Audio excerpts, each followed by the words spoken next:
All right. So what we're going to be working with today is clearance boxes and part of the problem that happens with clearance boxes and a potential solution for them. I've seen multiple solutions for this clearance box, but first I want to highlight what the problem is. And the problem is this. Okay. If we put that clearance box, you'll see that in this one, I actually overrode my transparency. You wouldn't have that. What you would find is a very important rule that a lot of people don't know, and that is the transparency of a material does not work in an orthographic view. It means it doesn't work in plan, it doesn't work in elevation, and I'm going to show you that right now. I'm going to show you that that's where the elevation really, that's where the problem really came in. Okay, so you can see I'm not getting any transparency on this clearance box, but this guy right here really sort of shows us why they don't put transparencies on those orthographic views. So for you to better understand that, let's look at that same thing in a 3D view. And if I looked at it in my 3D front view, right, that would sort of mimic what's being done in that south elevation. You can see I have doors and windows behind this glass. Well, we don't see them when we look at them in this view, okay? Now, there's solutions for that. In this south view, I could come in here and I could say VV, and I could come down to my curtain panels and I could say curtain panels have a transparency, and maybe it's only a slight transparency. See how you can see through that glass now? Now, typically you wouldn't want this in your elevations because you wouldn't want to see the furniture and all the stuff inside the room because it would tax the computer for whatever reason. It would add a bunch of extra lines. It would make a larger PDF. But you can see the nightmare that then becomes into, we would then have to come to our planting family and we'd have to give it some transparency as well. Not that one.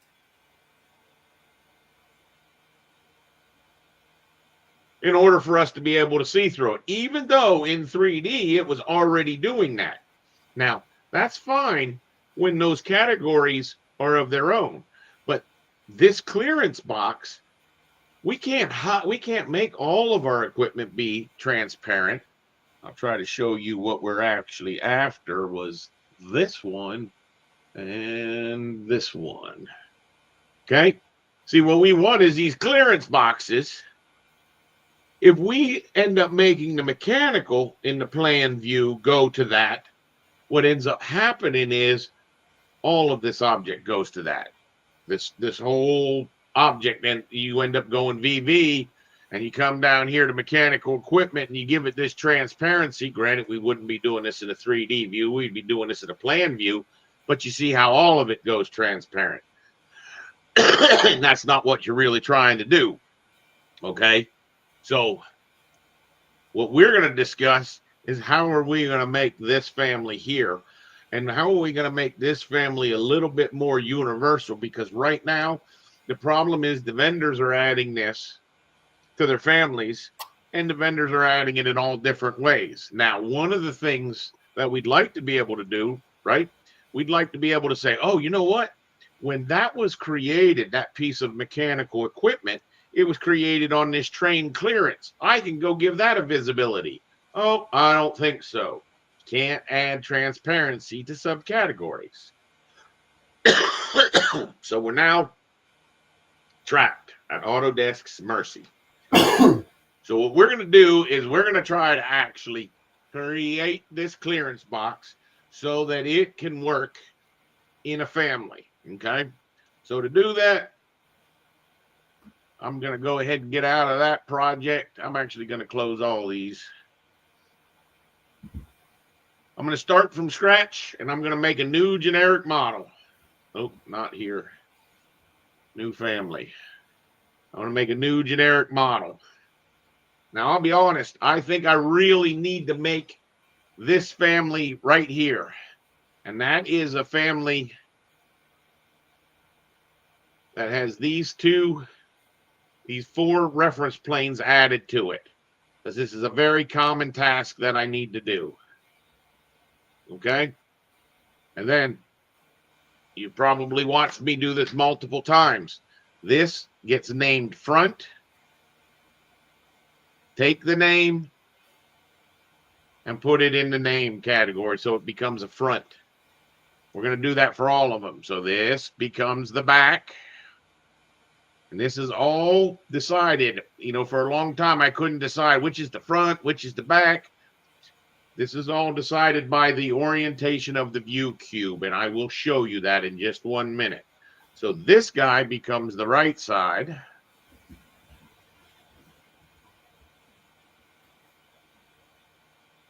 And this side becomes the left side.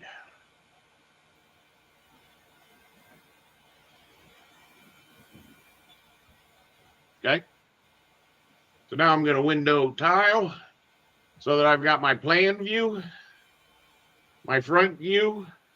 This one here, I typically like to use the right side. That then sets me up in 3D orthographic projection. I could actually line all this stuff and zoom this exactly to the same size.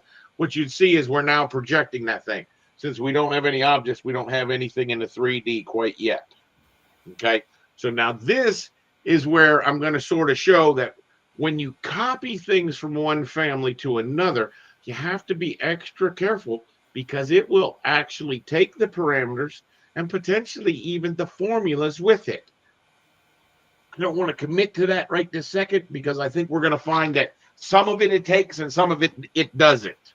Okay, so for me being lazy, what I wanted to do also more to create to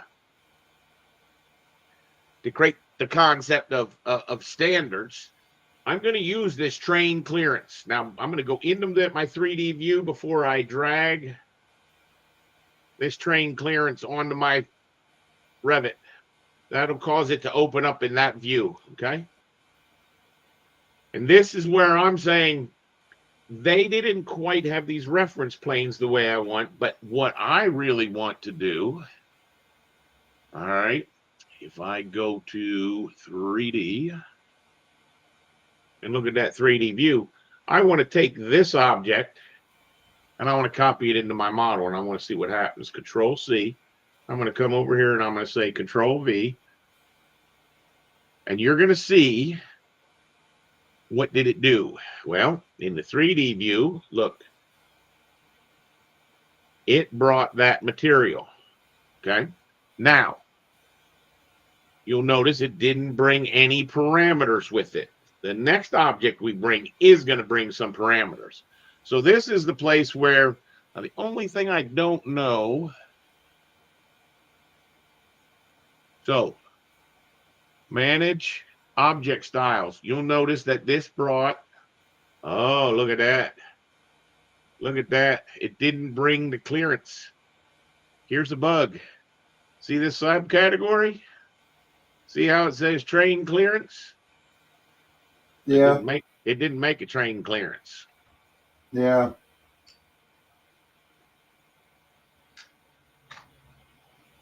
Not very nice, Autodesk.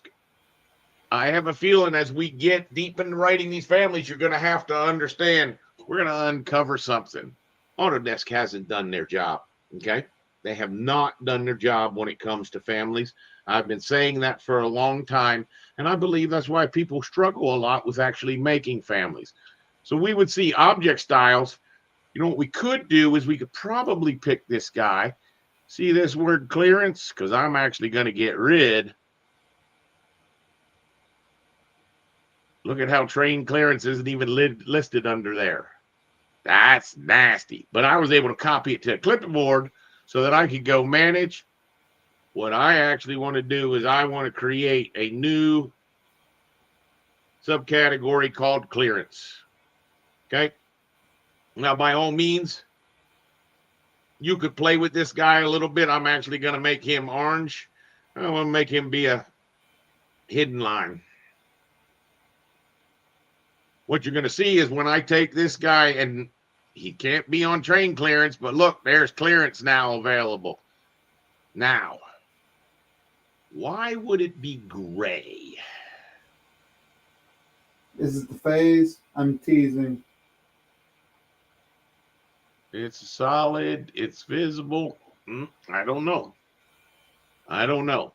But I will tell you, we're going to take that guy and we're going to delete him and redraw this square on here because we're going to be driving this guy in a second. I still don't understand. Oh, you know why I bet it is? Because when we pick this, you're going to see the visibility settings. They have that turning off. That's why it's gray. When I turn it on, it should now be dotted. But now you would realize if you turned any of these views to shaded, oh, isn't that pretty doggone cute?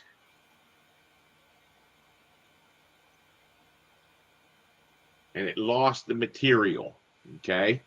Because how they applied the material, which I don't know that I really like what they did under that object styles right here where this clearance is.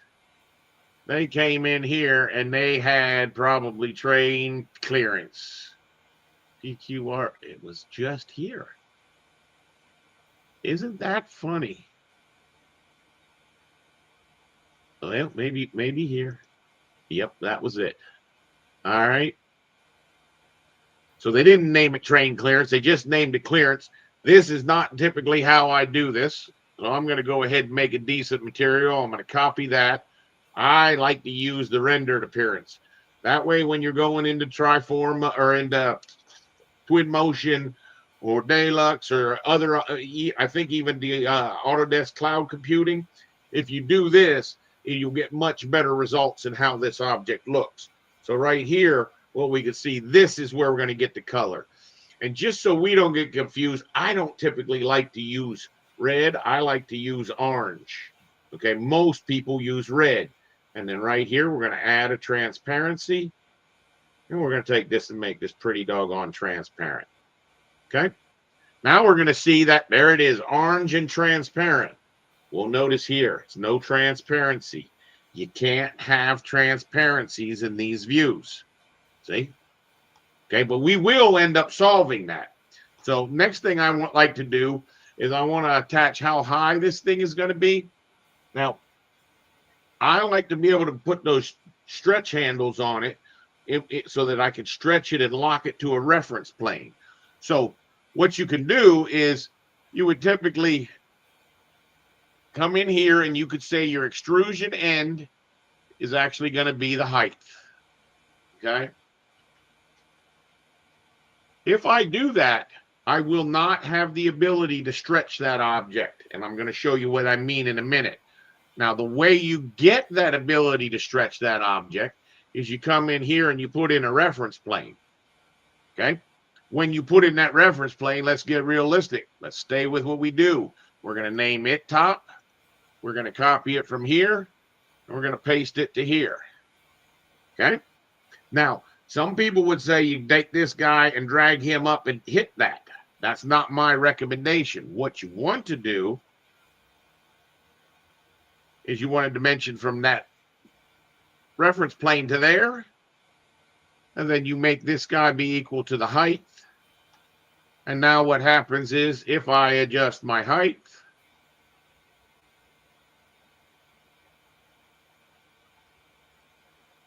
okay, I've now linked it to the height. So now I want to do the exact same thing for the width and the depth.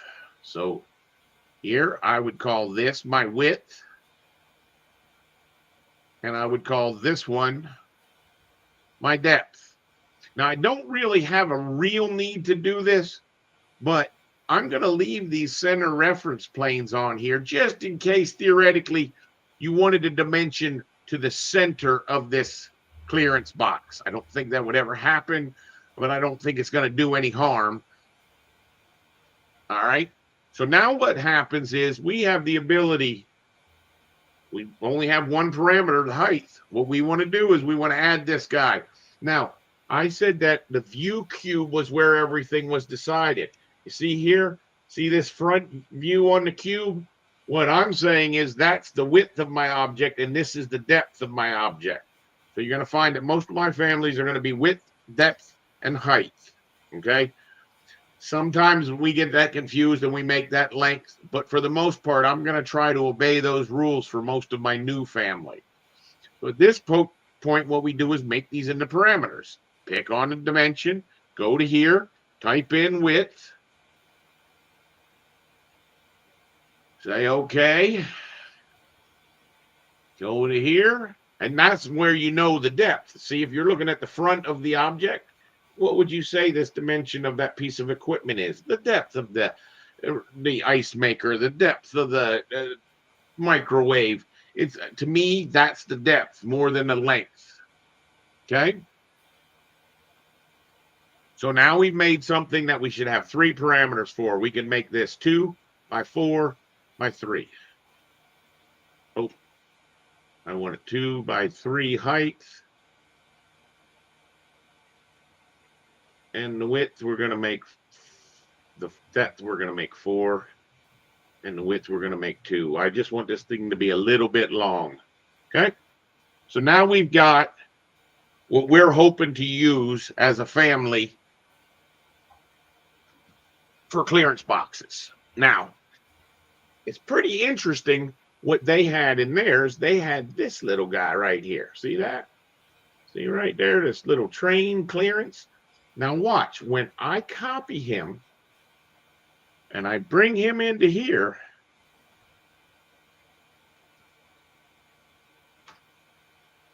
what we're going to see is some parameters came in with it. See this T1 viz? See this text one?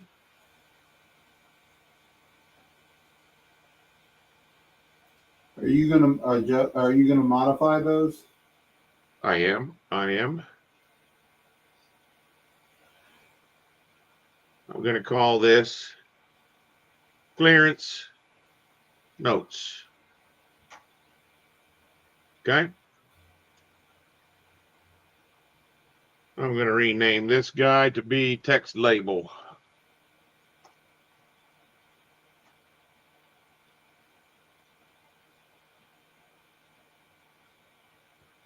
The visibility. I don't think you need the visibility, because I think what we're going to actually do is clear that guy out. If it clears out, what happens? The field cannot be blank. So what if the field is a number 1? All right. So let's look at how that landed in here. You'll notice that that guy landed down there low. Okay, that's because if we looked at this work plane, you're going to see it's not associated. Since we named that top level, you'll see that'll take it right up to the top. So now they put some kind of material on him as well. There it is. You see it? Yeah. /quarter. Which I'm not opposed to that for the clearance text. What I might do is I might go to my material. There should be a clearance text right there. Once again, I'd like to have that checked on, and I'd like to take this to an orange and maybe a little heavy orange.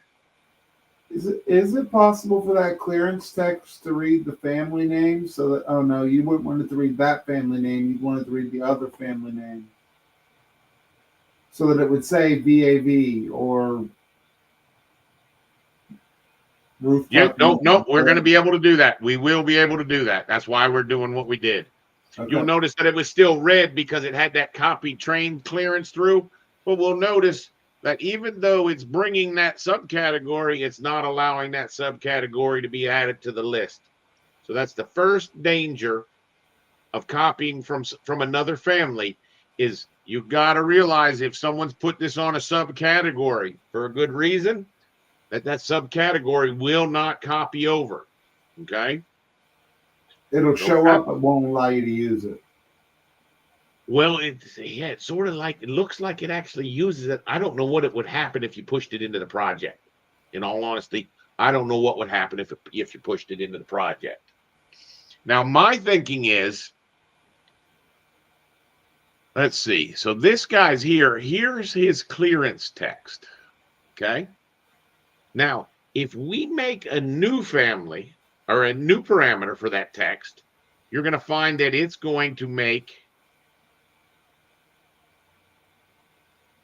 oh, I picked the wrong one. Hold on. Here it is. Right here. Do you see how this is going to text? which is the one I made as text label. Uh-huh. This is the interesting one right here. See, there's two different kinds of text. Okay. When I go to a new parameter, and I call this one, I'm going to call text notes to show you the difference. This one here, under here, you're going to see that we have two different kinds of text. We have multi-line text and we have text. Okay. So the multi-line text is a real pain in the butt to edit because how you have to hit that dot and get that little window to pop up. So instead, what I want to use is actual text. Okay. Yep. So my thinking is then you take this guy, and where this was equaling text label, we make it equal text notes. Okay. That's the problem with it, is that text notes was blank, and you can't have this thing ever be blank. So we're going to say 1. Okay. Now we should be able to do that. We should be able to take this guy. We should be able to make this say text notes, and we should have no problem now. Okay.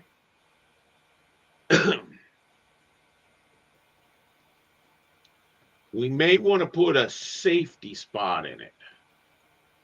So can we say Control C, Control V? There you go. See, so now I can actually put my name and then put it in there, right? More importantly, we can say if text notes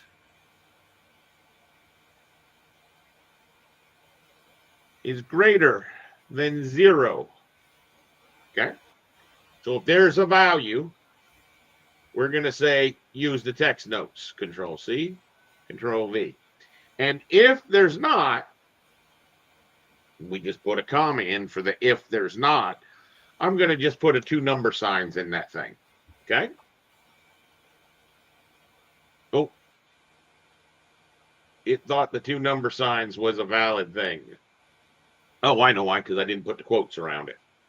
When you're using text, you would have to have it like this. And I think that would then do it. Let's see.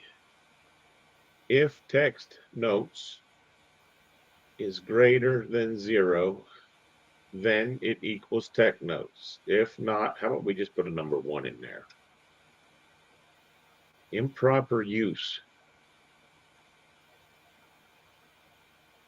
Yeah, I'm not sure. I don't think it's liking this thing here. That's what it's not doing. It's not liking that text notes greater than 0.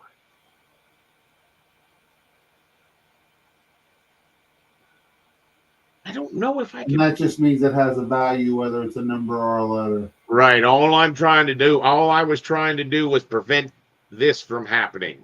See, if I come in here and I say delete and enter, well, maybe it does. Oh, there you go. That's where it says it can't be blank. Okay. If I say SS, it would allow it to be SS. It would allow that so that now anything I type in text notes. Is that because the model text itself, it can't be invisible? It can't. If it goes away, it just goes away. That's right. It goes away if you don't have any text. It kind of like the array situation. Exactly like the array situation.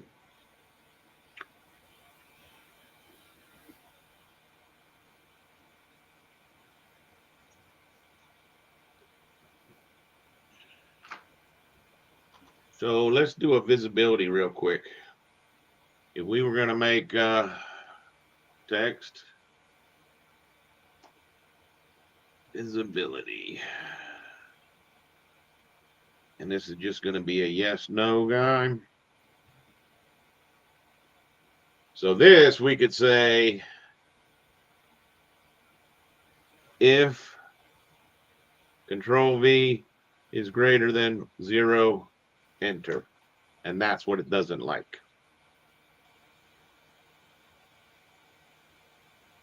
Well, you wouldn't use that. See, That's a lie. What it's telling me is an absolute lie, because I can say if depth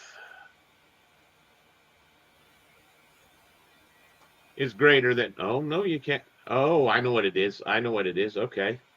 Okay. So I can do this. That's what you want right there. You don't put the if statement in for visibility. So we could say Control C. Can you say that? Control V. Improper use of Boolean expressions. It can't do greater than against a text variable. I'm going to have to see if I can come up with one that doesn't exist kind of scenario. That's unfortunate. We're not going to kill ourselves, though. We'll get rid of that guy. This guy here, I want to edit him, and I want to put him down in the other. I just know that it was real hard for us to fill that in. This text notes, we're going to make be part of the construction category, so it's at the top. Okay? We're going to call this sample text. Is that getting its information from the piece of equipment that is attached to? It will. It will, yes. Because you wouldn't want to make it an instance parameter then, correct? I will want to make it an instance parameter. I'd have to make all of these things an instance parameter, Okay, and that's what I was. Okay. That was what I was just going to show. So let's see how this object would actually work in a project. Because that's the tough part is, you know, even though we're making this to work in a family, you're going to see that if we take this guy and we load this into a project, right?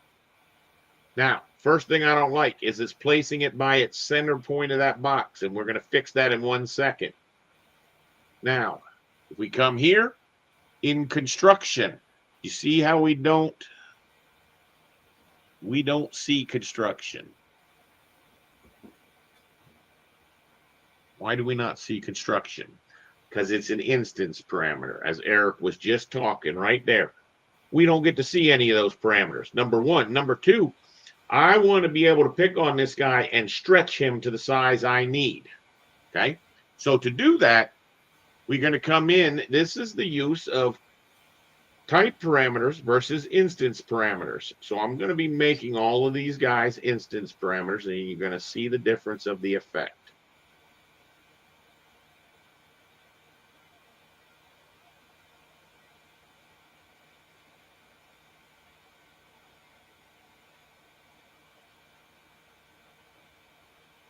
Okay. Now, if I do that, it's going to give, oh, this is already an instance parameter because it came from the other project. So that makes sense, or the other file. Okay. So what happens is by me doing that, you'll now notice that when I load that into this project, look at this ability. I have the ability to stretch. And if I went to the south view, I'd even have the ability to stretch it here. Okay. You also have the ability right over here to be able to type in your dimensions. I want this to be a 5 by 10 by 3. Actually, I'm going to make this a by 4. You'll see we can change that guy's size. More importantly, we can go to 3D view. When you come in here, you'll notice that that text was set to turn off in medium detail. I'm thinking, and if I go to find, if I go to course, so why am I not seeing that text? I think I'm not seeing that text because sample text is, no, it should say sample text. Oh, I know why. I bet you any money this guy here, visibility settings, is not showing, it's only showing in fine. All right, I'm not opposed to that. Not in front and back. Should be showing. Why are we not seeing that text? I do not know. How about over here? Right there's why visibility's turned off. Okay. I thought it came in how you had it set to at the time when you push it in. So did I. Now I still don't see it. Let's see, take this to a find. There's the sample text. And we see we got that color working for us. All right. Want to fix one more thing. The size of this text. What size is this thing? 2 inches. I think that I'm going to make that. I'm going to make it 3. Really like to make it 4.5. That way at a quarter scale, it would be 1/8 inch. But we can live with this.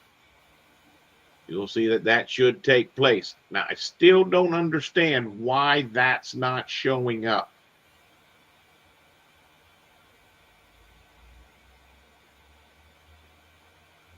Any chance? See, right there's our clearance. See, we have no ability to do anything to the patterns and the transparency of that clearance box. We can turn it off, though, okay? I want to find out why I can't see that text. Why can't you see that text?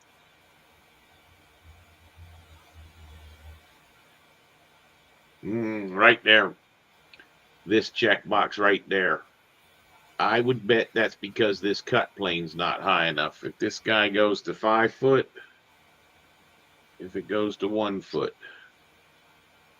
Yep. Okay. So that text is only going to work in plan view. And it does not look like I can change that. Put a piece of invisible line on it. I'm joking. Yeah, right. That's not a bad idea. I do want to keep this as a generic model, but we are going to change something very important. That's going to be the fact that it's going to be shared. Okay. So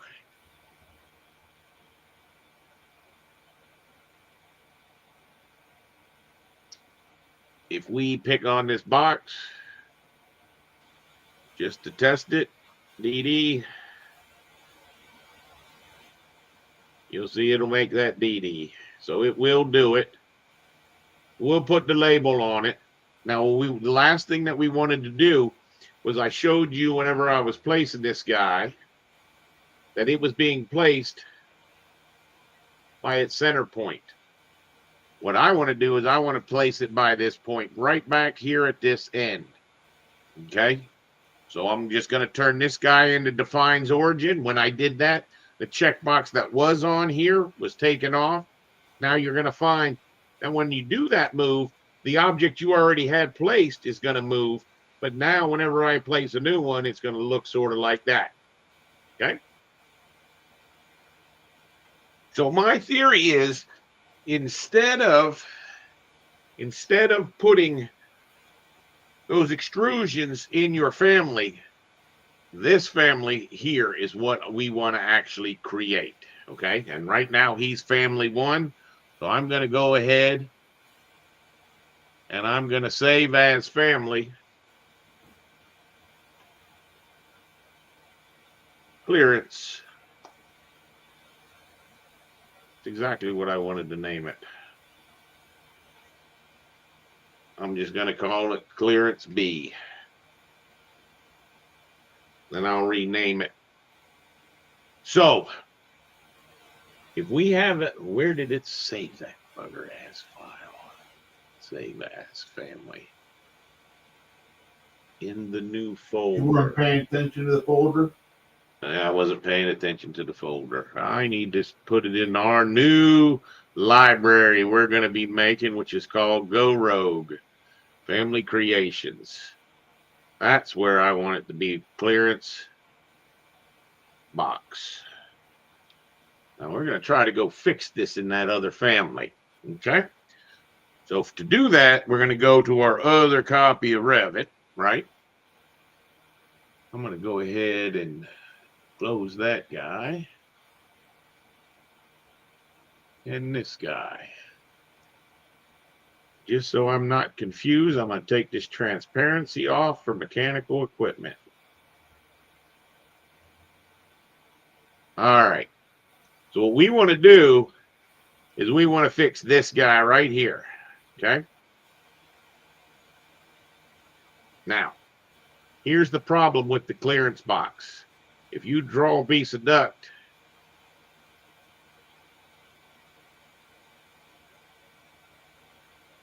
and if you know us, we take this piece of duct right here, right? It's on MP Supply Air in this project. Now, I don't like the way most people have their duct work working, so I come down here to duct systems. Oh gosh.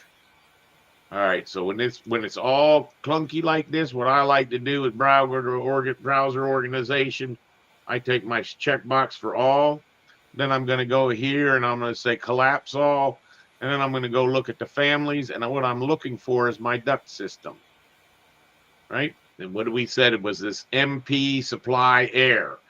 And see, the problem is most people just let this come up by category, where I don't want that to happen. What I want is this color here. You'll see I add this to the bar.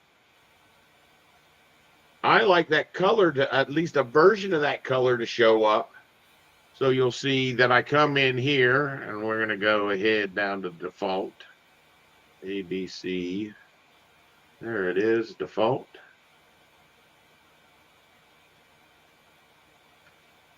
Me personally, I like to name it by what kind of major system it is. And then this is going to be supply air. As I've shown everyone multiple times, I copy that. I turn this checkbox on. I say appearance. You got to hit this thing here. Make sure you duplicate that material. Control V and pick your color. We said this was the color. So we're going to take some variation of that. I'm going to go a little bit lighter than that. And I'm going to say okay and okay. And now you'll see, you see how when that material gets applied to that system,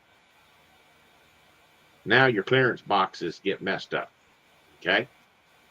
Which is a real problem because I personally don't like to see all of this duct and all this pipe as gray. I like to know this is my supply because this is a color. This is a return, and I get to read my colors, and it makes a much better drawing, but it causes absolute havoc. So what we're going to do is we're going to try to see if our solution solves this problem.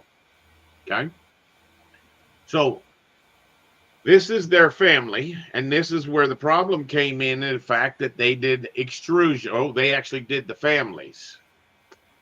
That makes it very interesting. So how did they control that family? If we said edit type, they did all of this by stretching and snapping, is how my opinion would be. I don't know for sure. You see these grip handles, and that's what they were doing. Somehow they defined it out to here, Eric, and that is terrible. You see, Yeah. You see how those grip handles are going? So what I'm saying I want to do, if I bring my I had an extra reference plane in it or something. No, that's because they did all that dimensioning. Remember those instance dimensions that they drove were to the center. You said, why did they dimension to the center? It actually made their life so much worse. Oh, gotcha. And I'm going to continue to open that file. I'm going to load that. Oh, and that handle's going to grow exponentially the further out you go. Correct. See, so my theory is if you got this guy, now, like I said, I haven't exactly figured out exactly how they're driving those things. But let's say for my object, you'll notice that if I stretch this, it's actually going to bring it back, right? I want to lock that. I want to drag this to here and lock it, and drag this guy to here and lock it. The one that's really long is 107 inches. We're going to say that we only want 36-inch clearance. Okay? So now if we load that into the project, we're going to see that we have not attained what we wanted to attain. You see how it made that box? Now, by all means, I could come back into him, right? Nope. This one here, I could go to his front view, right? And I could lock this thing down to the height. You would actually see right here, the height. I could lock it to the height. See how that locked it right down to the height of their objects? Yep. So I can either do it by that drag and that drop. But the most important thing we got to do is we forgot to take this guy and make him a shared family. Okay? Now, a shared family is a unique individual. Okay? You can only do that one time. If I try to go back into him and I try to make him unshared, good luck pushing him in. You're going to find he won't push anymore. He's going to say this: you cannot load a non-shared version of the family clearance box because a shared version already exists. So understand that, okay? Yep. So if we now take this guy and load him into the project, watch what has happened.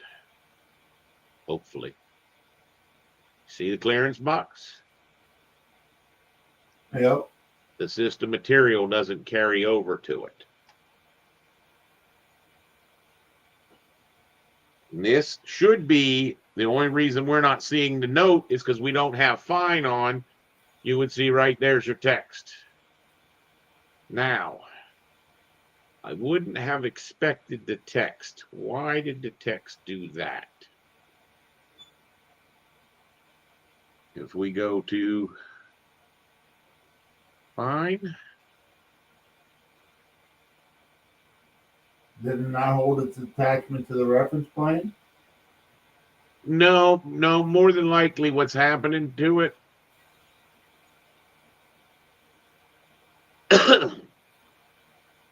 Let's see, that is the depth. If we make that 3 foot,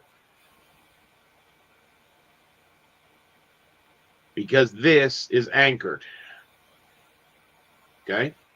So if instead you remove that anchor and you anchor this guy, let's see what that does.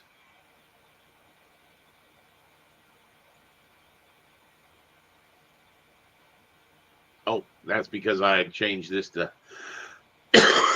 non-shared. Now I should be able to load that back in. Shouldn't have that problem anymore. And hopefully that text will move. Okay? Now, there's no reason that you can't go and say, maybe you want the text out at this end out here, which I'd be absolutely fine with. But what you have to know is in order to do this, you have to put in an extra dimension. Right? Maybe we make this be, if that's 3 inches, we'll make this be 4 inches. Make it be 5 inches. Now, my question, do we have to lock that? Do we have to pin that is the question. And the answer is no. The answer is yes. Okay, so we take this and we lock that dimension. Now load it back in. You'll see that it should now be locked to the end of this guy. Okay? I didn't mean to do that stretch. I meant to do this stretch. Okay? So that now means that we can make this here is 36 inches. We can load him into the project. We need to overwrite. And this is where it gets so nasty. So we want to overwrite the shared subcomponent with train, blower, coil, blah, blah, blah.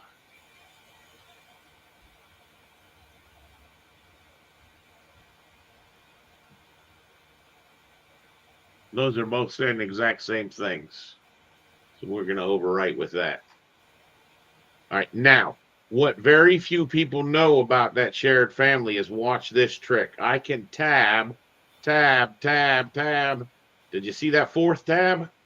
You can actually dig into an object and get that shared family.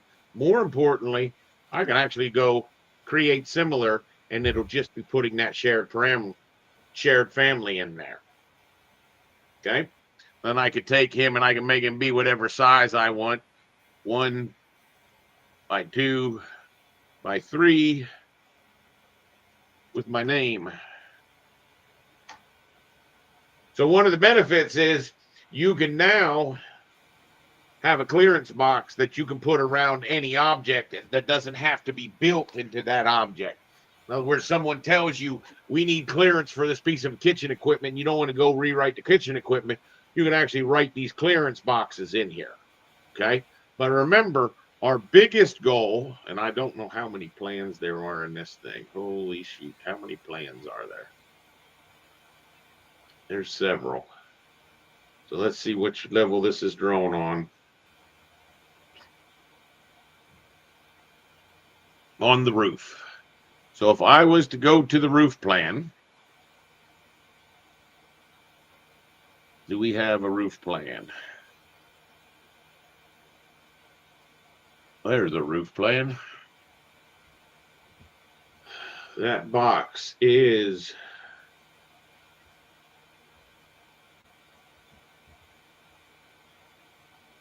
where was he at?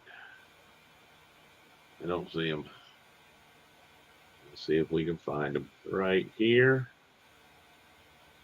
Let's make him 5 or 2 feet off the roof. Maybe that was what it was.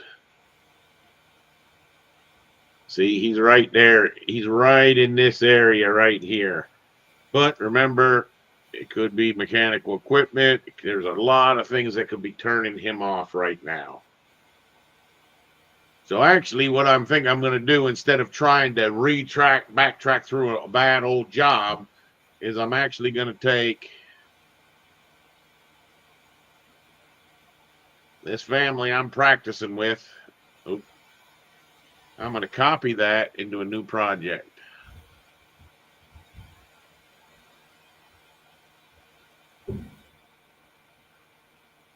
What if we do a Control V? What does it do? There you go. So now what we will see is we have the ability to take this to a fine detail. And let's say we wanted to show it shaded. Here's our here's our clearance box. Here's their clearance box. Now, what they did in their clearance box was they don't have that 3D object showing up. Instead, they have some lines drawn in there. And I don't like drawing all of those model lines. What I actually want is the ability to see through this. Well, if we do that tab trick, you see I can select this and see he's named clearance box. So what I then typically like to do, granted, you could come to generic models and we could put it right there. We could also see that underneath generic models should be a clearance. Okay. However, we can override the transparency. But I typically like to do this. I like to add a filter named clearance. And it's going to apply to generic models whose name equals clearance box. Or a lot of times I like to say if it Control C contains clearance. Okay, so any generic model that contains clearance, I want the ability to come in and apply its transparency so that I can see through it. Okay, so now what you'd find is if I drew a wall 1 foot tall that went under there, you would actually see, you can see that that clearance box is on top of it. And you can see also that because I use that same material, or no, because the transparency filter, do you see how the text became transparent? as well. That's the problem, is everything in that type family becomes transparent. That's why we had to do it as that shared parameter. Or that, I'm sorry, not a shared parameter, but a shared family, which is it's really a challenge for people to understand the difference between a shared parameter and a shared family. They're not really related. What you would find is down here under generic models, right there's our clearance box. And see, we can now use that clearance box in all types of equipment. And if we use that in our project everywhere, what we would find is that filter for all those families would then work. So what we need to now create is 3 different kinds of clearances. Okay. Now,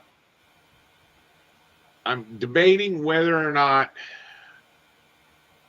where's that coming from? Oh, that's inside that family. How is that right down here? Because I left an AutoCAD drawing. You see that? They had an AutoCAD drawing in there. Now, we're not actually trying to make that. All we were really after was out here, this shared parameter, this shared family. This is our clearance family that we're going to use.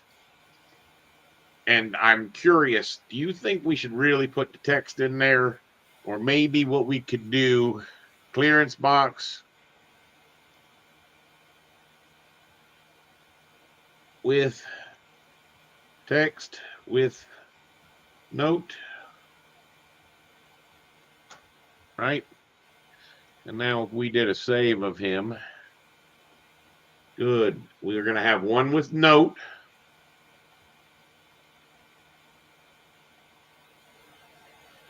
It's sort of neat how you can dig into it by tabbing. See, so when I edit that family, it's going to go to a brand, that actual family. And here we're going to say delete. And we're going to delete the text note. We're going to delete the text label. And that's what I think your typical one's going to be as. File, save as, family. And this guy's going to be named a clearance box. Have any idea why it's going to do that to me? Because I have it open over here.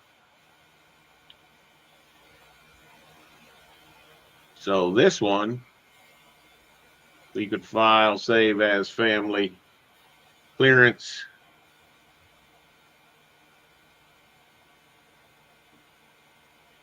Cylinder. Now we could go back to that other one and try that save. File, save as, family, clearance box.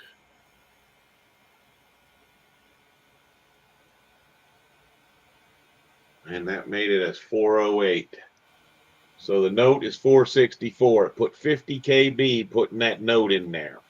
It's good to know. New folder, we'll make folder name junk.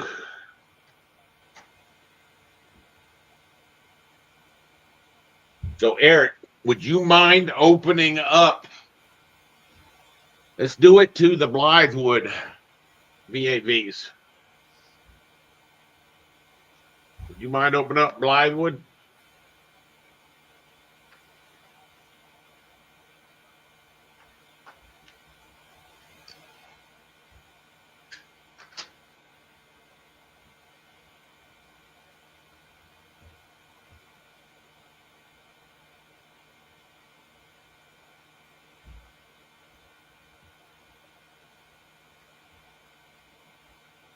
I just gave the whole world your email.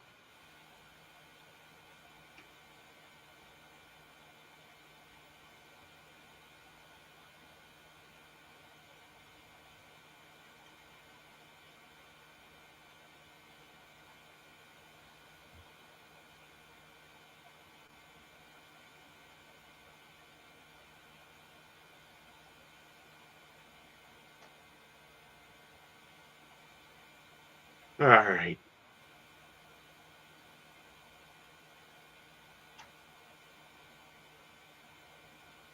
I need that. Don't think I need that.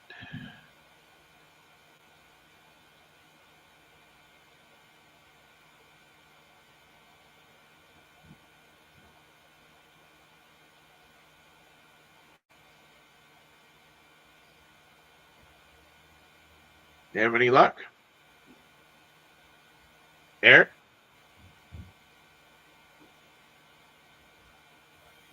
So we'll wait for Eric to get back to actually try to use that clearance box. Now, if this was going to be a clearance cylinder, okay, I personally, I think what I would do is I would pull this. And if you were a painstaking person, you could come in here and you could align that. We could lock it, but you're going to find that we don't need to lock it as long as we unpin this one and have this one pinned. That means everything's going to grow around there. Now, when we've got a cylinder, we've got something pretty neat, because what happens is the width is always going to equal the depth. Okay? Right? So it's a full box. We're going to pick that guy. We're going to tab this thing. Interesting. How do I snap to that center?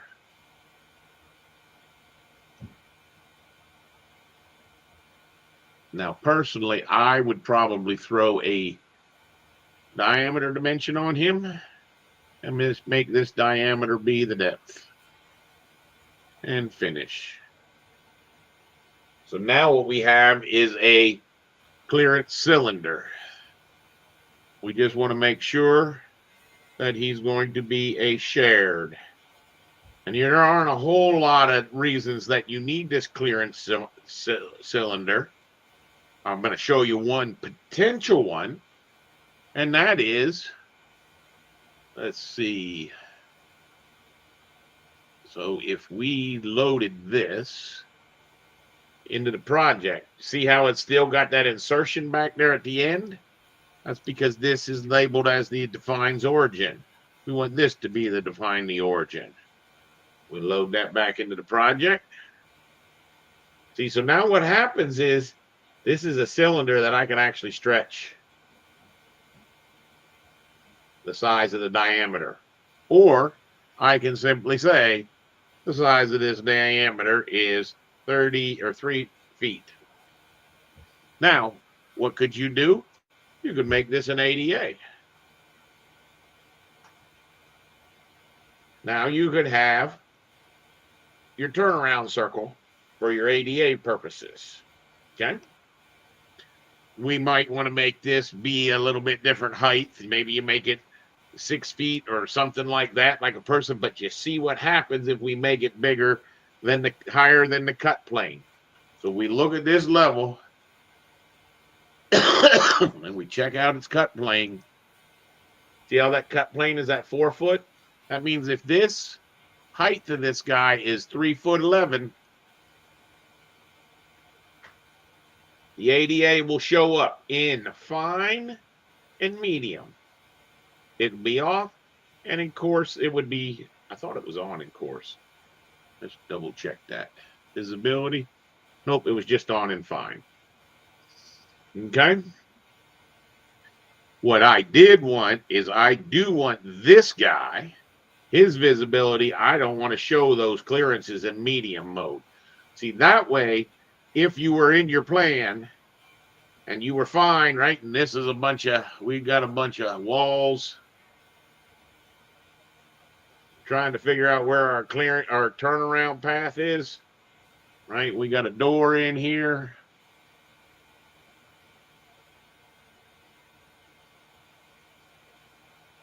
So we can verify that we've got enough room for that ADA turnaround in the bathroom. However, if we go to medium mode, we don't need to worry about that stuff showing up. See, I don't want that to show up. I only want that to show up in course. So in here, I'm going to go to visibility. I turned it off in medium. Did I not load it? I did not load it. See, now in medium, it doesn't show. But in course mode and in fine mode, it shows, and it shows with the text. Okay?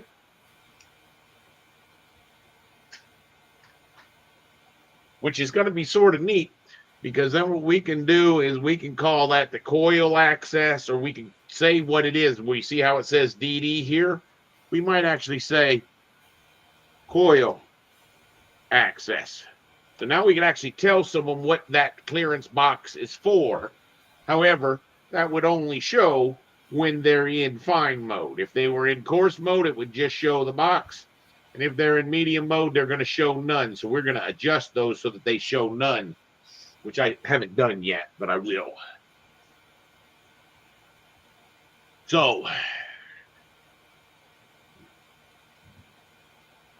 that gets you to the last one.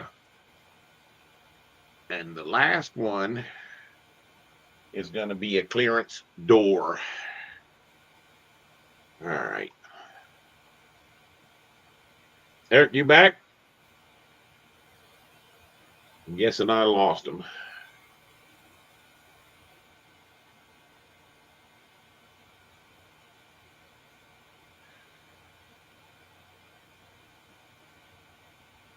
So, I know it already. Yep, I know it already. So, that clearance box, let's save him. Save as family. Clearance cylinder with note. And then we're going to take him and we're going to delete this piece of text. We're going to get rid of that guy. And this guy. Okay. And this guy's going to get file, save as, family, the clearance cylinder.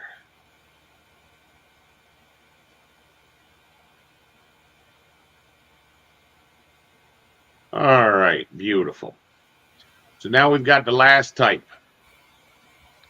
And the last type is going to look like this. He's going to be a line drawn down here, a circle,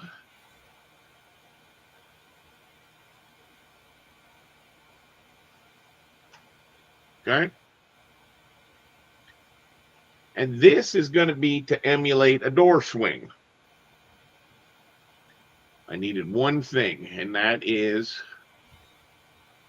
I need to lock down. Well, you know what? Let's actually try it. So if we changed our depth to be 3 foot, it grows just fine. 1 foot,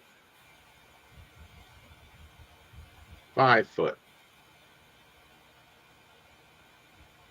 I love it. I love it. It appears to be working. So I didn't need to put that extra dimension in there for the diameter, for the radius this. And I was just going to make the radius equal the width, and it would have done it. Now, where's my insertion points for this guy? I want this to be the insertion, and I want this one out here to be the insertion. See, so if I put this into this project here,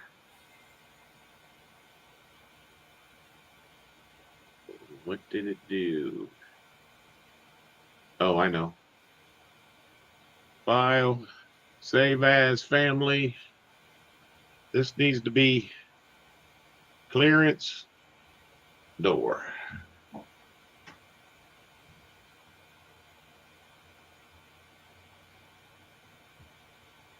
Now, the reason it's not showing up is because we're in medium detail. So if we took this guy and turned this into fine detail, you would see there's the one I just placed. And he would go in like that and rotate like that. Now understand, this is something that I've had a complaint with people who say, oh, run interference detections, because what happens if you don't have this thing built, which we know that this door is probably a 3-foot door. Look at that. See, what would happen is I'm going to put another door in over here.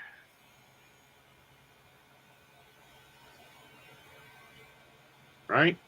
Then I'm going to come in, I'm going to put a system. I'm going to put a pipe, and I'm going to go from 0, put it in to 10 feet, and hit apply, and I drill a piece of pipe. We'll show you this in 3D so that you can have a better feel for it. Okay? See, so you can see what I'm saying is in every door there should be one of these guys. Let's say that door's 7 foot. Now we'll actually embed it in that family, in any family that's a door. Here was my complaint, okay? If you go to interference check and run an interference check, everything with everything, what I've always complained is, you'll notice that only found one interference. It only says this guy right here, which you would actually see is this door, and it's not actually the door itself. What you'd find is it's actually that pipe and that door. See? Notice interference detection. Now, granted, we're not completely incompetent, but you see how that pipe right there, that might be a riser? See how it's in the way of that door? It doesn't show that it's in the way of that door. Mine does. Mine shows that that pipe interferes with that door swing. Now, granted, that's not necessarily for the doors in the job. I don't know that I would actually want to rewrite my doors and make them even heavier to have that clearance in there. But what I've always heard people say is, well, the BIM does the interference detection, but out of the box, the BIM doesn't have a way to have an interference detection between a door and a vertical object that's in its way, right? And the same thing would be true. Watch this. So what if I was to put in a piece of furniture, right? Let's see, what do we got? We got any chairs? No. No, but we do have a desk. I saw a desk. There's a nice little desk. Oh, didn't get it. The desk. Right? See, so we could put this desk in here like this, and we can put another one in here like this. We can run, let's pull this guy a little bit bigger and this guy a little bit out. We take these two objects, which are going to interfere with that door, right? We can see all those are interfering with the door. See, if I run my interference test the way I've got it, everything against everything, you'll see that I've got a piece of furniture interfering with the door. I've got a piece of pipe interfering with the door. And then I've got a piece of furniture interfering with a piece of pipe. But I don't show that door. So if I was to go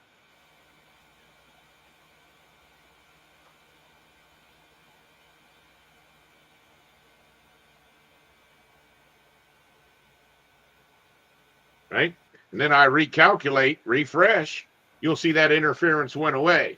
But you still have an interference with the door that's not reading. So I have this interference and I have this interference.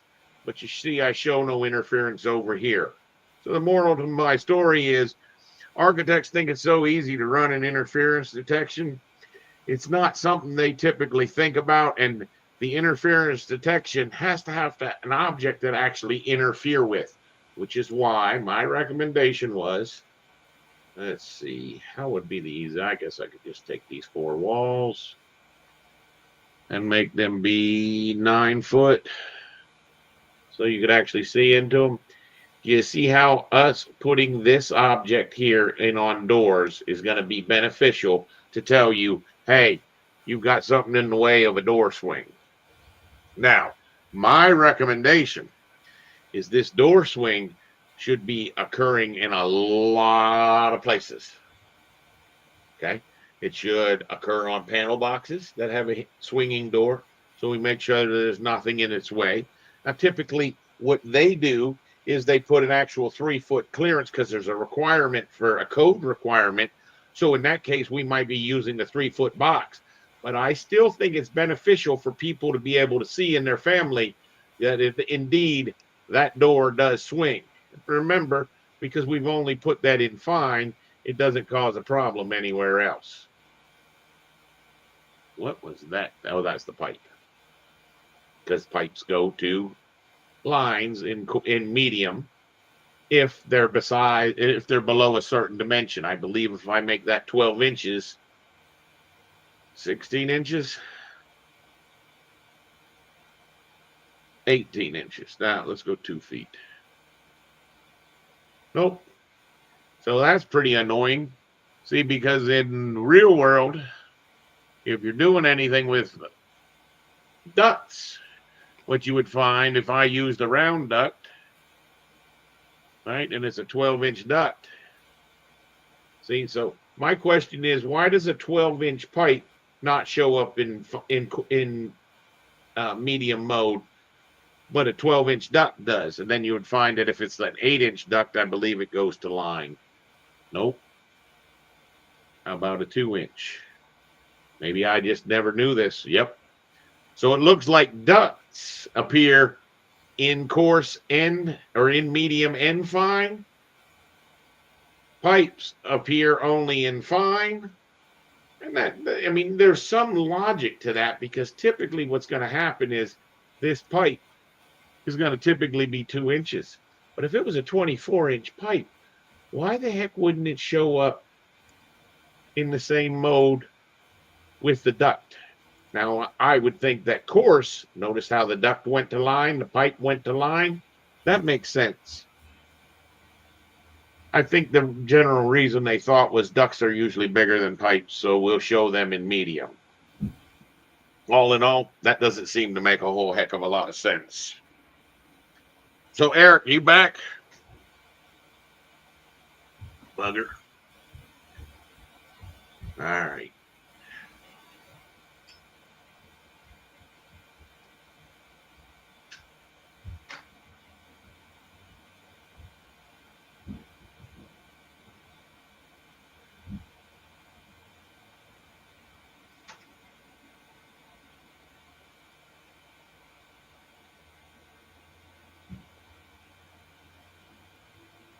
Will it hurt to have, actually, it'd be interesting to find out.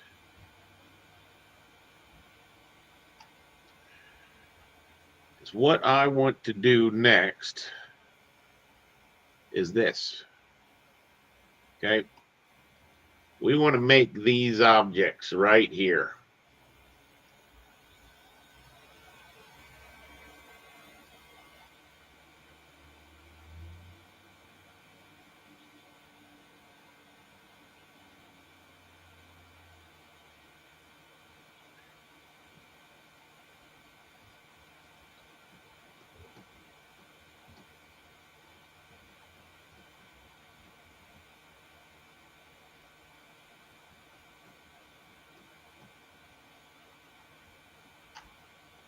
All right.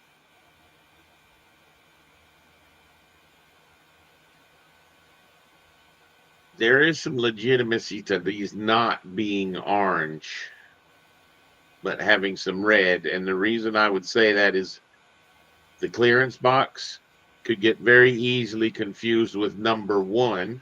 Orange is used for void shapes, generic voids. And then the other place that orange was used, if you noticed, was here when I ran that interference check. Oh, can you do both of them at the same time? No, 1, 2. and say okay. The other place that orange is used is, see how the desk turns orange?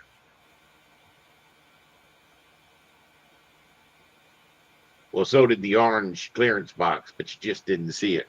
See, we can see that by going here. Orange, orange. You see how you can't see the orange very much? You can see it a little bit. You see it applied as light color. Trying to figure out whether or not I like the idea of orange being our color for our clearance box. And right now I think I'm going to leave it. What were the other ones? This door. That door runs into that pipe, even though it was a thin line. And you can't actually see it because you don't have this in fine mode, but you would see here. See how we turn orange? See how we turn orange? The door turns orange. So that's my concern about using orange. Problem is, red is just too overused. Everyone uses red. That's why I want to lean away from that idea.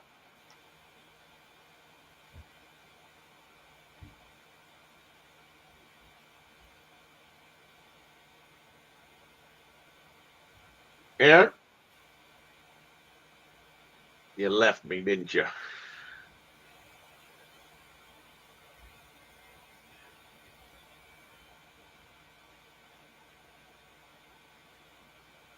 All right. So the only question I have is, can I use that? I don't want this to be always vertical, because he's going to go into another object. And what do we have for parameters? Just those three. Like that.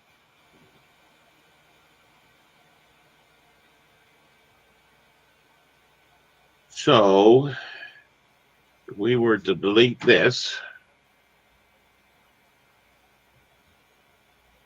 file, save as, family, generic, model, template. I want to make that as a template and put that as an actual template in mind, so that I have those that is all of these things named. Now what we would find is, I typically recommend to people that you create this extrusion, right? And I'm going to do this while I'm in plan, and so I can see both.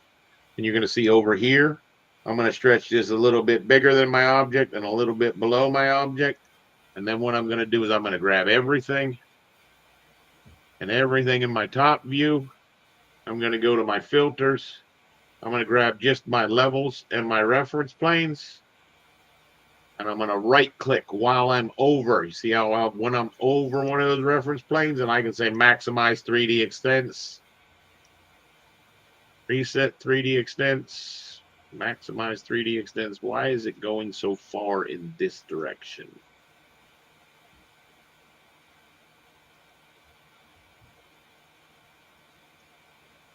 Doesn't seem logical why it would do that. It worked for all the other views. Look at all these other views. They worked so nice. See how nice they worked? But for some reason, these guys here did not do it.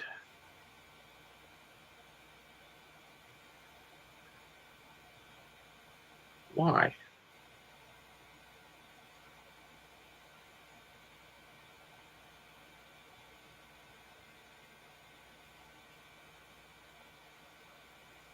It's like they have to be a length of a certain amount.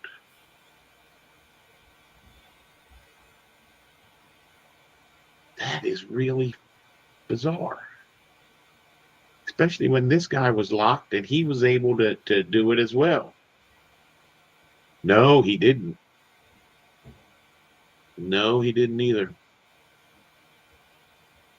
Now, if your object is bigger than that, then you'll see that it does work. See how the maximize 3D extents pulled it out to there? But I would have thought that if it's in here, I guess it can only be a has to be a certain length. I don't really know. It looks like that's all the shorter that can be in plan under the maximized 3D extents. Don't get me wrong. We could waste our time doing this stretch. I just don't like doing all that extra stretching. Man, I guess it's not the end of the world to pull that in to that box that I just drew. It's just not what I really want to do. Also, the other reason I didn't like doing that was because this, you'll find you can't stretch while it's pinned. You have to unpin it, stretch it, and then repin it. All right, so that is the one I want to make as the generic model template. I don't know, I guess we lost Eric.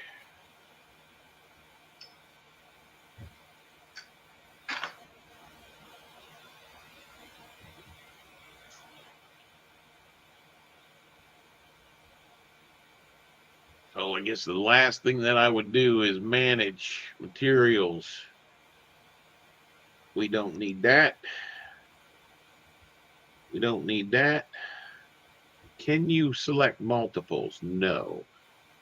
Can you do delete, delete, delete, delete? Delete, delete, delete, delete, delete, delete, delete, delete, delete. What I'm trying to do is I'm trying to make this guy as fine as possible. We will not have clearance in the average one, so we're going to get rid of it as well there. That's going to be my template. So we could purge. Yep.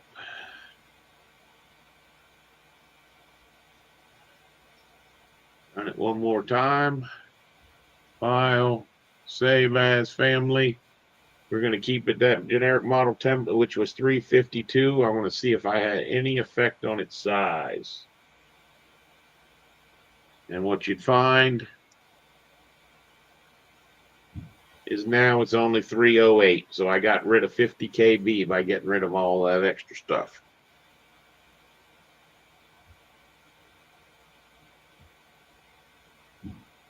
And now my thinking is this is going to be when I make my typical piece. I will use that as my template to start a piece of equipment. And I won't have to rename all those planes. Okay?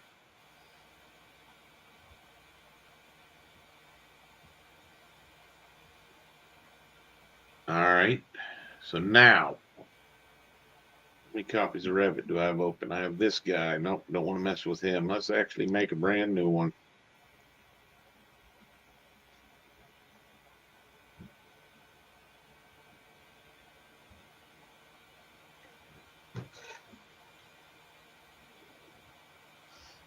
Ugh.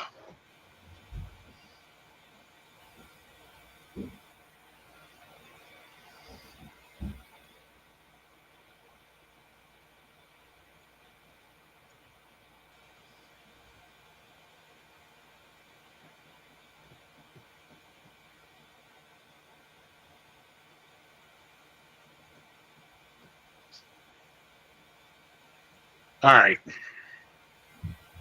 The reason I did that is because I want to be able to tile these views, and I found it's real hard. If you start open multiple families at this resolution, you lose the tabs, and it's hard to work with them. But what I want to now make is what I see most of the components to make that. Let me show you him again. These are what we're after making, okay? These pieces of equipment. And what we're going to actually find is the problem with these pieces of equipment.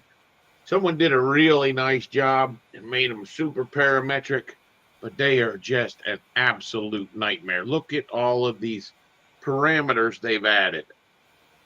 And not necessarily, you don't exactly know how these parameters, what these checkboxes do. You can make out a little bit, But unless you're the guy who wrote it, and even the guy who wrote it, if he comes back to it a year later, 2 years later, he's not even going to remember what he did. But what I'm seeing as a problem is if we actually go into these families, what we're going to find is for these doors. See, this is supposed to be a door here. He drew lines on there. I don't like that. I think that would be better suited as a family and that was what I was going to make right now. And anyone who's worked with me for any length of time, this is going to be a real hard one to swallow. Is I've always said I do not like face-based families. However, I do like face-based families in nested families. Okay, so to get this guy to work, what I'm going to do, you really have to have a grasp on the fact that we have to draw this, and I hate this, but we have to draw this laying on its back. So if we were to look at, typically what we're going to do is we're going to do our right, then our 3D, then our front, and then our reference level, and then we say WT. So what I'm saying I want to build is I'm wanting to build a door. The problem is I have to build this door laying on its face. Okay? Because I want it to attach to a face. So we're going to probably have a few challenges when we put that clearance in there. But how would we make this door? Well, we would come in here and we would draw these reference planes that we need, right? Now, I think that I'm not going to use a whole lot of middle points for this. So I'm just going to draw these reference planes up.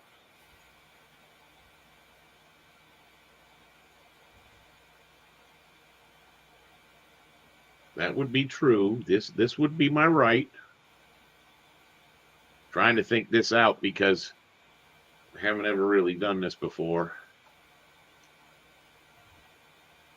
And this would be my left.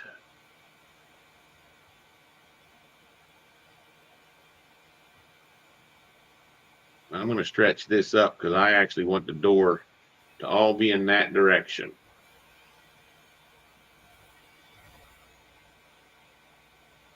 So,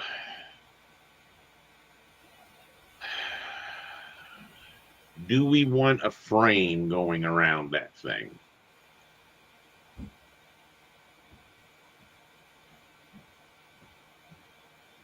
Thank you for nothing. See, what I'm thinking is if I zoom in and I was going to build this door right here, okay? So it means I really should be building a latch. So this appears to be a latch on this side, and this door opens against these hinges. So we got two different flips of that door. So for right now, we're going to make that the simplest we can. Okay?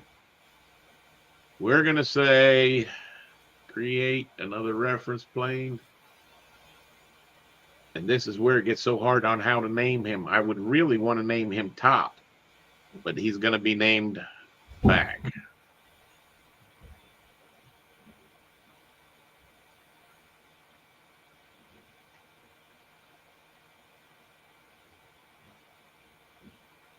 Now that's pretty weird. I got a question for you. When I pick on him, it says he can go to a scope box.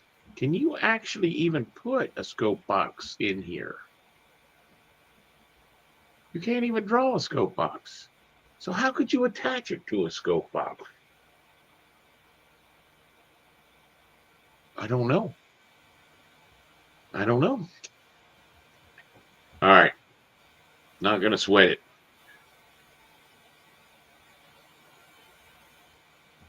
Just in case I wanted to be able to dimension to the center of the door, this is going to be my width of my door.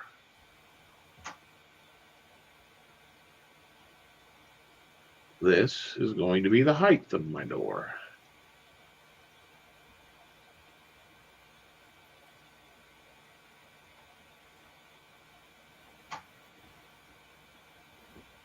So if we had a 3-foot wide door,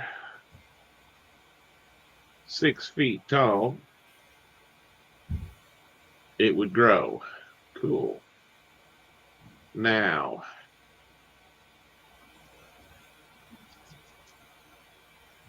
guess you have to pull all this stuff in and this in to pick this.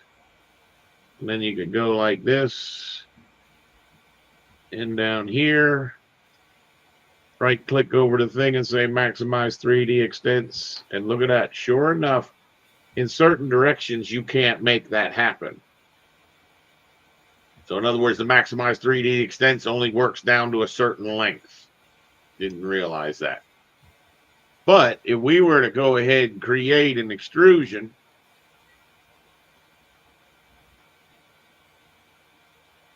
and in all honesty, let's see, that thing is, let's just make this be like a 1-inch deep door. Now, if I wanted to show a swing, that's typically done, and that's all the more reason. Great. I see it now. That means that I really want another reference plane. Good gravy. I want another reference plane. I want this to come out to here. I could pull this guy down. You see how that door is actually growing with it. We could make this be our height.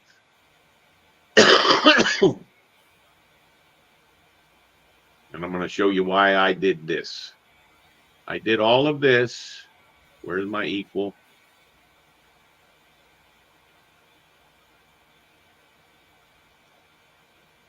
See how I bring that down to there? Watch this. We go back to changing our height to 6 foot. The reason I wanted to do that was because I wanted to do an annotate symbolic line. Would you make this as a generic model is the question. No, I think I'd probably make it as a door. When I make it as a door, there's going to be an unfortunate thing that happens. The door automatically gives a height and a width, and these rough height, rough width, and thickness. Now, the thickness, I made 1 inch. Okay, so I'm actually going to make that happen by me going to this door. And right here where it said was 1 inch, I'm going to make that be the thickness. So that allows me to adjust the thickness. But for this guy here, I don't want this rough height and weight to be, or rough height and width to be messing with me. Oh, beautiful. So, rough height, rough width.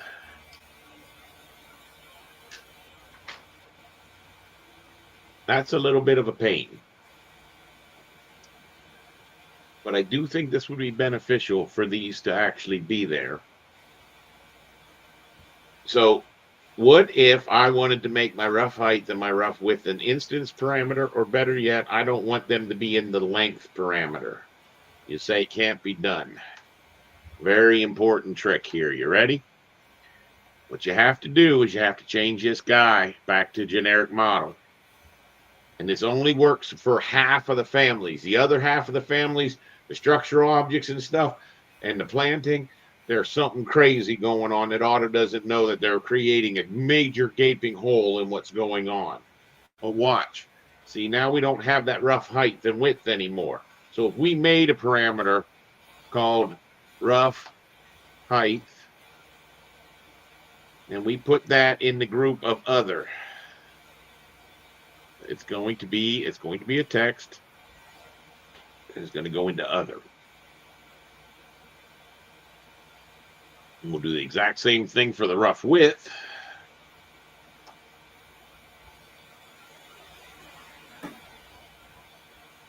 And it's going to go into other. All right. Now, the crazy thing is, if we now go and change ourselves back to a door, I'm expecting that those parameters should be back down there with other. Oh, nope, look at that. Oh, I didn't type the one the same. It's not going to let them be part of other. Well, isn't that just a hoot nanny? There's no way to change it. What a pain in the butt. Now, if I change it back to a generic model, you'll see we're just going to have the one rough guy. And I'll be interested where he's at. Look, it's brought him back up into dimensions. Boy, if that's not annoying. Autodesk, you guys are terrible. You really are. You really are. Can we go change this to doors? That'll be interesting how this affects. Let's say we take this guy and move this down. I'm hesitant to even believe this works. Maybe in 2025, but more than likely not. So we want the width to be first. So a person sees he's got a 3 foot by 6 foot with it's a 1 inch door thickness.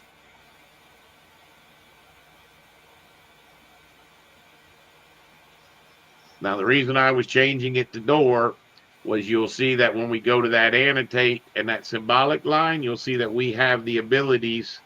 These are all the built-in objects. And what we want is a door swing. I thought there was a swing. There's no swing. There's a panel. There's an open. There's a hidden line. No, there's no swing. How doggone stupid. So if I make my swing lines be like that, all right, what would happen?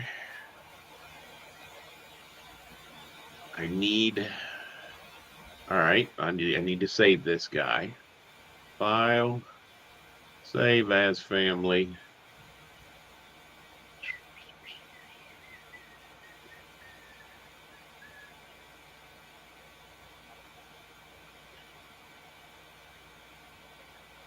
Base, based, door. The reason being is what I want to do is I want to be able to put a door into a family. And typically a door needs a wall to go into, so a door can't go into a family. All right. So to prove this, let's see if we went back to our other guy, which was this one. So this is going to be my rough piece of equipment for right now.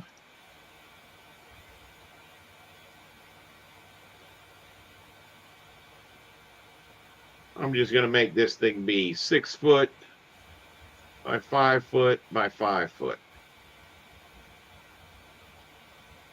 Okay. Roughly a piece of mechanical equipment, right? There's nothing in there. Now, we're going to actually change this to mechanical equipment. When we do this, it's really a good idea for you to check to see. Now, in this case, all of those parameters, none of those need to be built-ins. There's no built-in parameters for a mechanical family.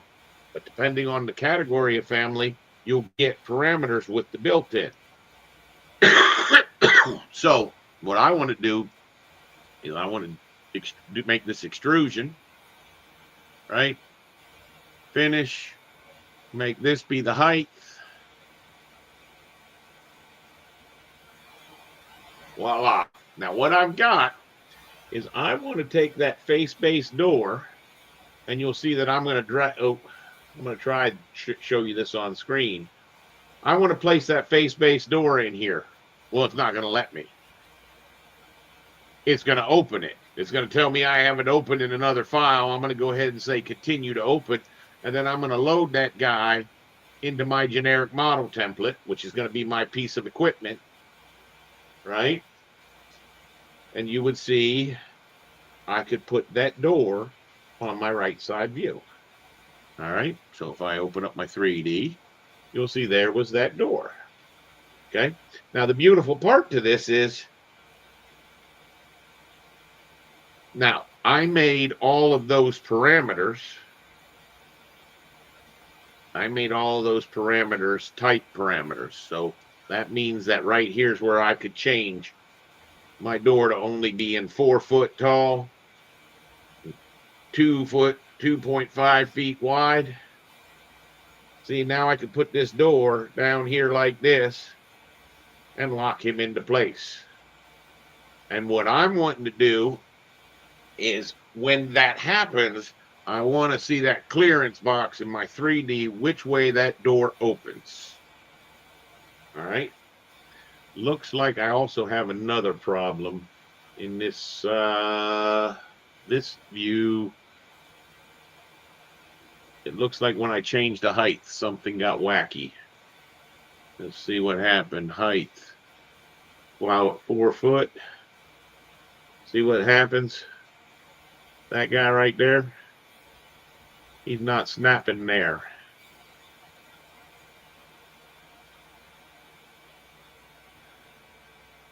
So if I change it again, I bet it's not going to work. 5 foot. Nope, now he works amazingly. So we can load him into the project or into the template. Overwrite, that should fix this line. Okay? See, so the idea is they actually have 2 doors in there.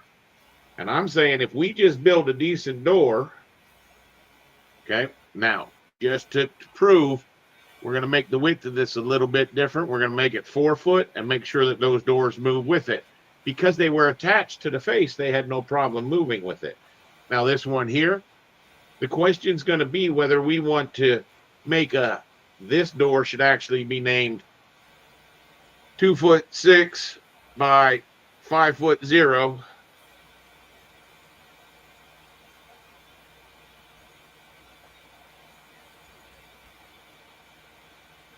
And then we want another one that's going to be 2'6" by 3'0".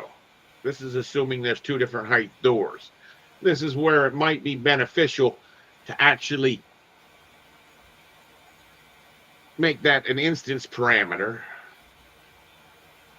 And we said that this is only going to be 3 foot. See, so this door here, now I'd move like that. And what you'd find is, in our 3D view of him, there's your doors.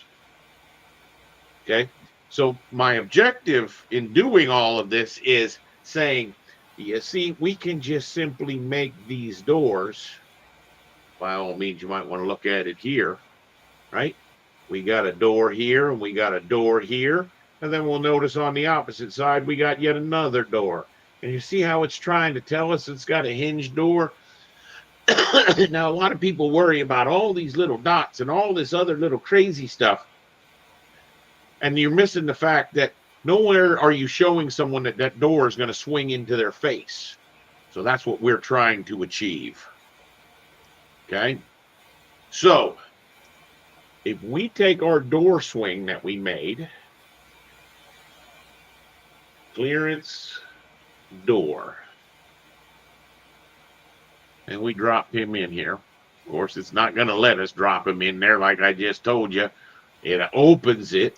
You can't do it like you can in a project. I'm just going to put him in there. I want to go back to this guy and actually, maybe not close it yet. So my question is, can I make that door swing in the right direction? Well, in order to do that, I'm going to need to rotate this guy.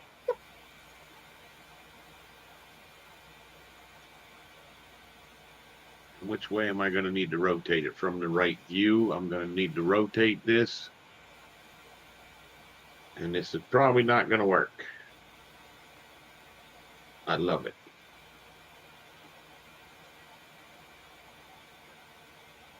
So the question becomes, did I make this so that it didn't have to be horizontal? Look, always vertical. So we load that back into.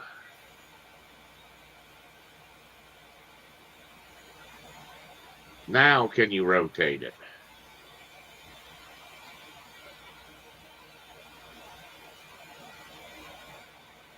And the answer is no. Can you rotate this join?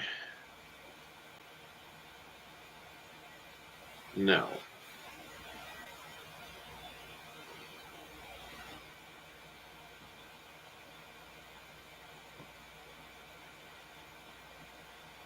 It's really annoying, fellas. That's really annoying.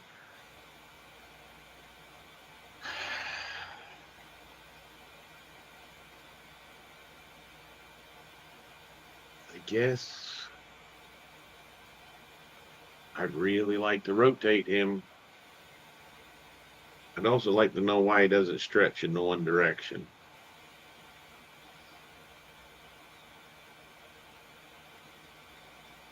What if I said create similar and tried to create it in here? No, it's not going to allow it.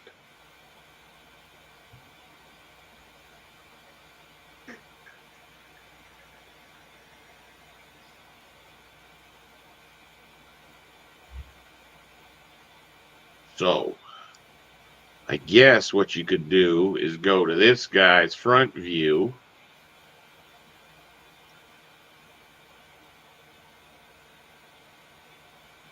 I can live with that.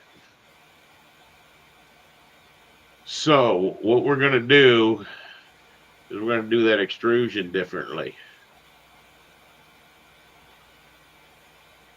And what we need to do in order to do this is we have to play with this nightmare game of a surface. Yeah, we're going to have to get used to this in order to make these face-based families. All right. So what happens is that swing was drawn like this. So we're going to leave this being the width. But we're going to make this guy be the height of the door. Right? And we're going to make the width, the other dimension right here. Nope. This is the height. Oh, no, for the right view, this was the height. It probably, this is the front view. So that this would actually be the depth.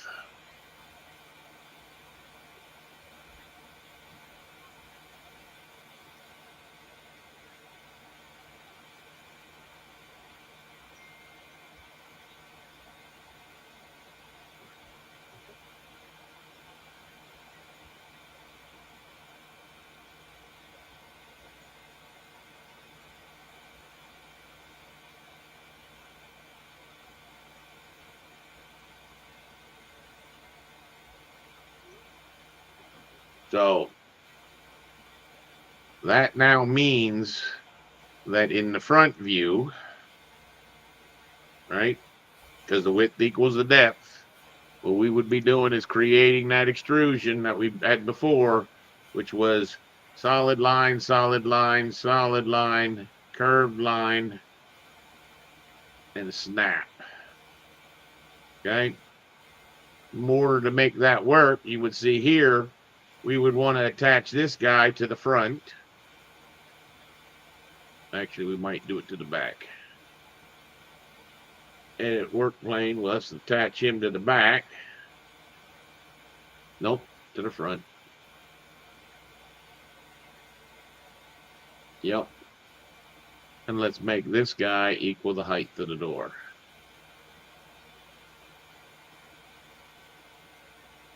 If we load that into the project and overwrite, now what we'd see is there's our door swing, right? And that door is going to snap right on to there. And what we're going to say is the depth of the door is equal to the width, right? So it swings to the right side. We look at it here.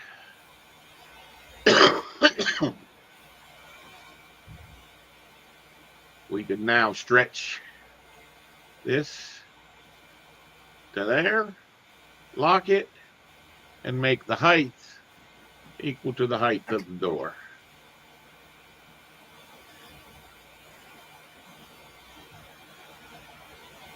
All right, only thing I didn't do is this object needed to be on the subcategory of a clearance. Number 1. Number 2, it needs to be shared. And say, okay, load that into the project. Now we've got this door swing. See, so now if we load this, nope, not in there. Hold on, families. Get rid of that doggone door.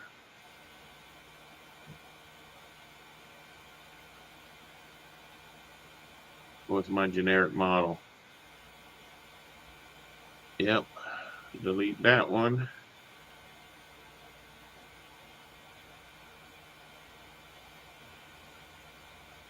So this is a face-based door. So we now file save as family options compact face-based door is now 456.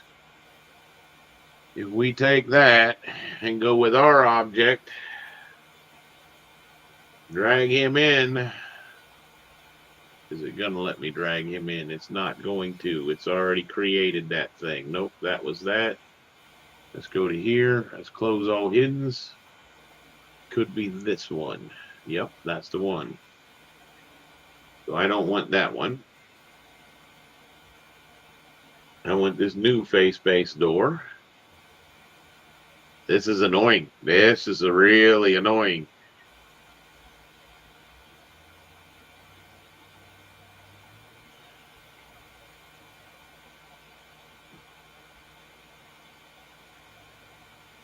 So all we've got is it's not quite locked down correctly, but we're close.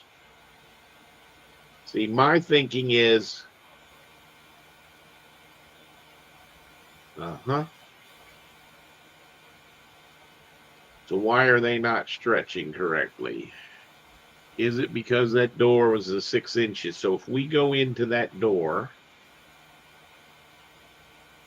right, we make our width 2'6".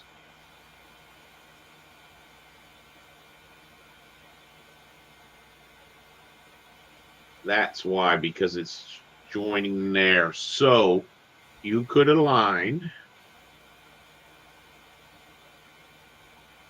to the left plane and lock it. Load that in and it should work. And you'll notice that it even worked for the change in the size of that door. So if I had another door create similar,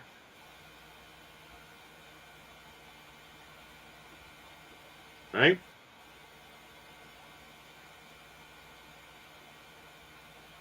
Oh, it does look like we've got something else messing up. And what's messing up is in this plan view,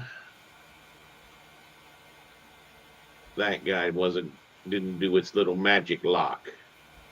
Let's load that into the project and see if it fixes itself. Pretty unique because that's exactly what was happening to them. Now you'll notice those door swing lines, okay? We wouldn't actually want that 3D object, that thing, the door clearance. We are not going to want that to show up in plan view, ironically enough. Let's load that. Even though it's not really in plan view of the door, no, I guess it's going to have to be the left and the right. So let's see if that actually does do by the right. So that's it. Visibility and setting. If we do left and right, what does it do?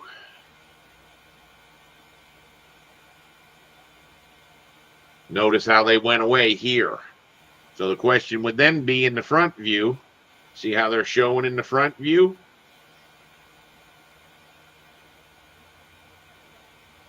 And I would think that you would want to see it in that direction, because then you would actually see where those doors open up and you would be able to see them. I like that a lot. What does that look like? So that means that we didn't think we wanted that in plan, but we do want that in plan. It's just that left right where we don't want it. Left right. That makes sense. That does make sense, actually. So now what's going to happen is we should see a door swing here. So now this door, and understand this door could be a little tiny access panel door, right? This guy here, edit type, duplicate. This could be a little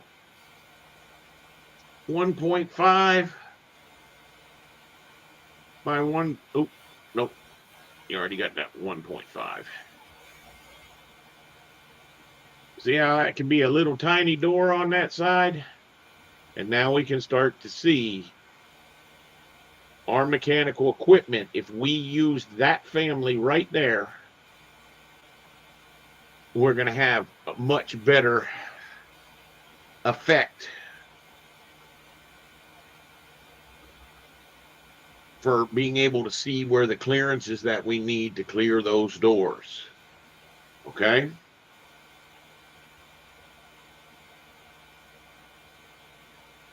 And I personally think that what we'll do is we'll put some hinges on that guy, like I showed you.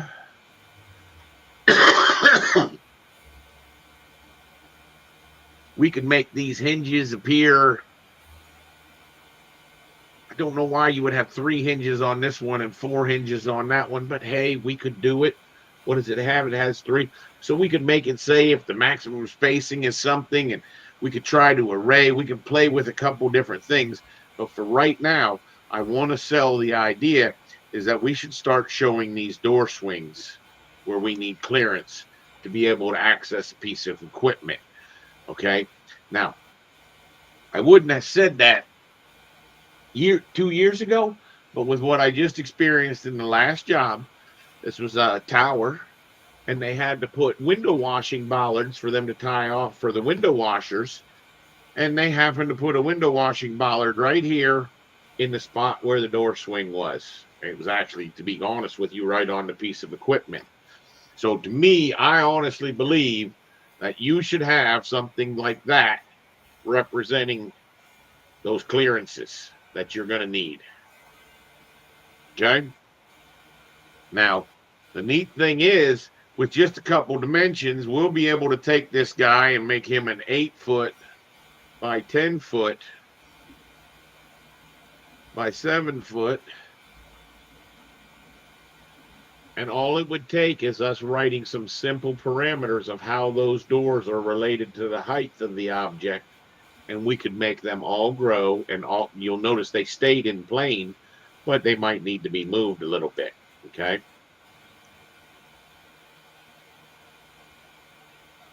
But I do like the way that is working. Probably going to jump back on here tonight to finish out this equipment. We're going to make another face-based family. But for right now, we're going to call this file save as family. Good.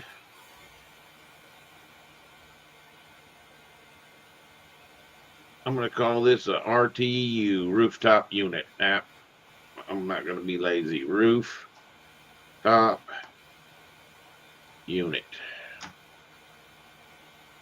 We're going to end up making that rooftop unit later tonight. I'm probably going to take a break for a little bit, and then I'll jump back on here.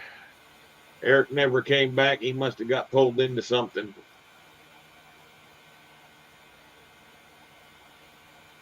The neat part is I do believe I can take this guy, and these could work for hopper-based doors as well, or awning-based doors.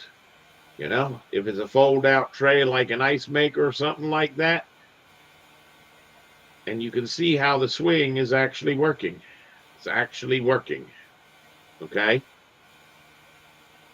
So that is probably one of the first high-level sub-families that I'm going to make. Like I said, I'm going to represent a little bit for hinges on there and a little bit of a door handle, so it has just a little bit more.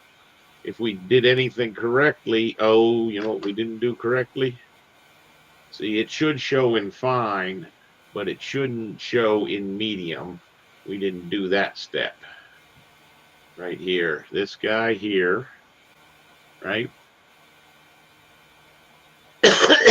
We We need to take this thing, say this doesn't show in medium. Now this is where it gets real challenging. Which one does that go back into? That one goes back into the face space door. See, now the door swings off unless it's in fine or in coarse. All right. Now we can load that into our rooftop unit. And then you'll see that now when you're in medium mode, you won't see your door swings. In fine mode, you will. And what we're going to do is in medium mode, we're going to put an overall big kind of clearance around it. But, you know, I just want the ability to be able to take those swings off when I want to. But I do think it's working. I do think it's working.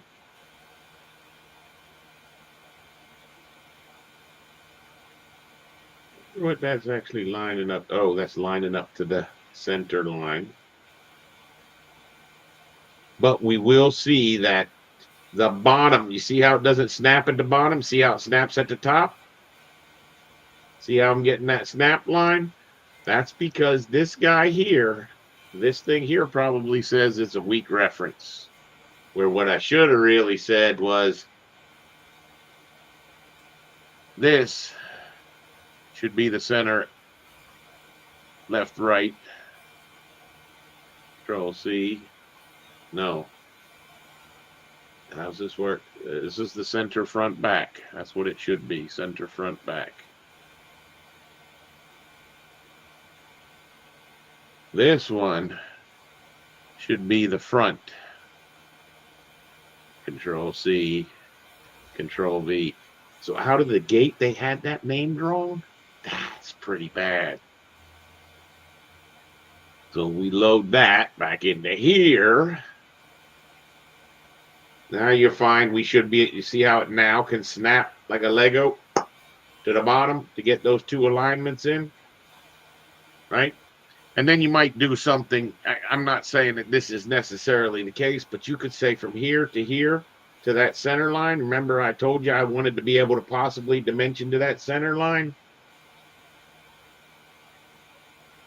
See, now what I've just set myself up with is if it grows in the depth, if this thing is 12 feet deep, you see how those doors stay centered in there. Okay. So for right now, I think that's a pretty good stop point. Like I said, the next one will start up here. I thought I was going to get a little bit of help from Eric, but he must have fell into something. So I'll probably be jumping on at about 7 o'clock tonight.